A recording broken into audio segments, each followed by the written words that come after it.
I want to direct my question to you, Mr. Chairman, simply because of your history here. You know, you were here when the SLOSS law was passed. The local share was originally intended to offset local impact of gaming. Am I correct? Yes. And can you recall from those days what those impacts were expected to be?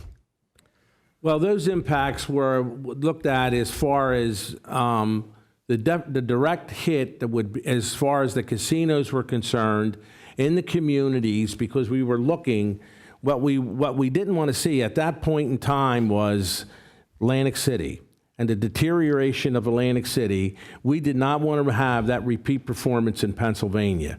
So it was looked upon that would not reoccur again, that the casinos would not be on top of one another, that the restructuring of the financial ability of how those casinos raise their revenues would be shared within so many square miles of the counties or the municipalities. And basically, what the casino, the dollars that were brought in, the financial impact on that municipality. What happened in the state of New Jersey is that the money went back to Trenton.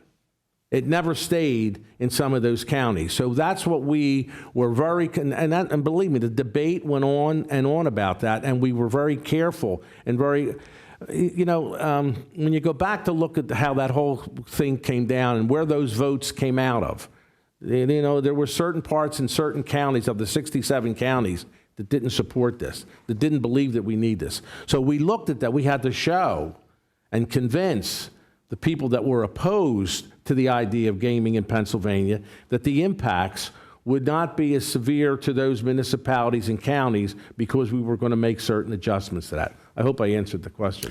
Yeah, you did, and thank you very much for that.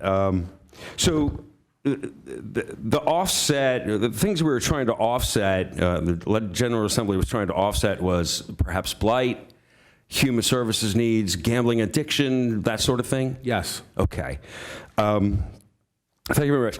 If I may, Mr. Chairman, I certainly understand the urgency that we have to fix this problem for the communities who are currently being served by the local share. However, I do think if we have any opportunity whatsoever, I think we ought to also look at the distribution end, because as Chairman Severa said, these impacts go over a radius from square miles. And I'm just speaking here from someone from Lebanon County who has a casino just across the line and partially straddles the line into Lebanon County, whereas, no offense to you, Chairman Payne, but Dauphin County heavily benefits from the Hollywood Casino, whereas Lebanon County has a very, very small benefit. And I'd just like to be able to re-examine that distribution formula so that that drive shed is taken into consideration instead of man-made borders that may be artificial as it relates to the impacts of gaming. Thank you, Mr. Chairman.